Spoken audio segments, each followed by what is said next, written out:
मलाही आदरणीय पवार साहेबांना इंदापूरचे सगळे आमचे सहकारी नेते पदाधिकारी पवार साहेबांना भेटले।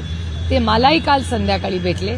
त्यांची एवढीच विनंती आहे की या महाराष्ट्राच्या मायबाप जनतेच्या आशीर्वादामुळे राष्ट्रवादी काँग्रेस पक्ष आणि तुतारी वाजवणारा माणूस जे आमचं चिन्ह आहे, तर तुतारी वाजवणारा माणूस हे चिन्ह घेऊन महाराष्ट्राच्या स्वाभिमानासाठी सगळ्यांनी लढावं अशी अनेक लोकांची इच्छा महाराष्ट्रात दिसते आणि ती तुमच्या चॅनल्सवरही वारंवार दिसते। त्याच्यामुळे इंदापूरमध्येही काही लोकांच्या भावना आहेत। राष्ट्रवादी काँग्रेस पक्ष हा पारदर्शकपणे नेत्यांचा पण आणि कार्यकर्त्यांचा आणि पदाधिकाऱ्यांचा मान सन्मान करून निर्णय घेणारा पक्ष आहे आणि लोकशाही पद्धतीने हा पक्ष चालतो।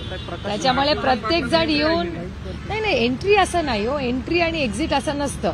मी अनेक वेळा हे मी चॅनल्सवरही बोललेले आहे की हर्षवर्धन पाटील ज्यांना मी आदराने भाऊ म्हणते, हर्षवर्धन भाऊंचे आणि आमचे कौटुंबिक संबंध 6 दशकांचे आहेत आणि मी जोपर्यंत आहे तोपर्यंत ते प्रेमाने आदराने पाळलेच जातील।